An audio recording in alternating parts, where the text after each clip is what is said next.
Assalamualaikum warahmatullahi wabarakatuh. Perkenalkan, nama saya Debiki Hanipan dari kelas 1244 absen 5. Di sini saya akan mempresentasikan tentang desentralisasi. Desentralisasi ini berasal dari kata dalam bahasa Belanda yang artinya lepas dan sentrum yang artinya pusat. Sehingga desentralisasi ini memiliki makna sesuatu yang terlepas dari pusat. Lalu menurut buku hukum Pemda, otonomi daerah dan implikasinya di dalam tahun 2013, karya Bus Rijalti, terdapat dua kelompok besar untuk mendeskripsikan pengertian desentralisasi. Satu dari kelompok Anglo-Saxon. Dalam kelompok ini, desentralisasi sebagai penyerahan wewenang dari pemerintah pusat, baik kepada pejabat pusat yang ada di daerah, atau kepala badan-badan otonom daerah yang disebut devolusi. Yang kedua, kelompok kontinental. Ya, jadi kelompok kontinental ini membedakan desentralisasi menjadi dua bagian, yaitu dekonsentralisasi dan desentralisasi ketatanegaraan.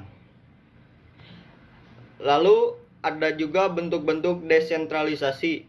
Yang pertama, desentralisasi politik.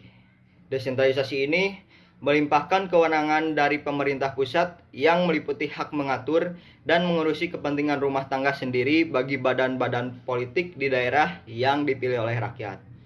Yang kedua, desentralisasi fungsional. Desentralisasi fungsional ini adalah pemberian hak kepada golongan tertentu untuk mengurus kepentingan golongan dalam masyarakat. Yang ketiga, desentralisasi kebudayaan. Nah, desentralisasi kebudayaan ini yaitu pemberian hak golongan kepada golongan minoritas dalam masyarakat untuk menyelenggarakan kebudayaan sendiri, untuk menyelenggarakan kebudayaannya sendiri, seperti pendidikan, agama, dan lainnya.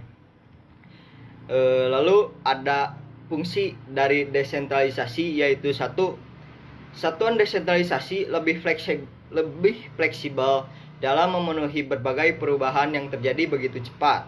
Yang kedua, satuan desentralisasi dapat melaksanakan tugas dengan efektif dan efisien. Yang ketiga, satuan desentralisasi lebih inovatif. Yang keempat, satuan desentralisasi mendorong tumbuhnya sikap moral yang tinggi, komitmen, dan lebih produktif. Dan terakhir, ada tujuan dari desentralisasi. Ya, tujuan desentralisasi ini terbagi menjadi dua bagian.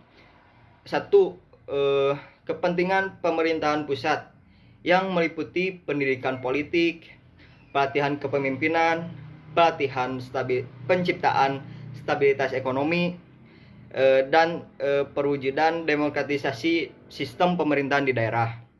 Yang kedua, kepentingan pemerintahan daerah yang meliputi satu, mewujudkan kesetaraan politik.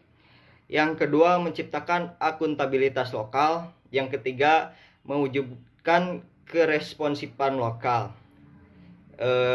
Sekian presentasi dari saya. Mohon maaf apabila ada kesalahan dan kekurangan. Terima kasih. Wassalamualaikum warahmatullahi wabarakatuh.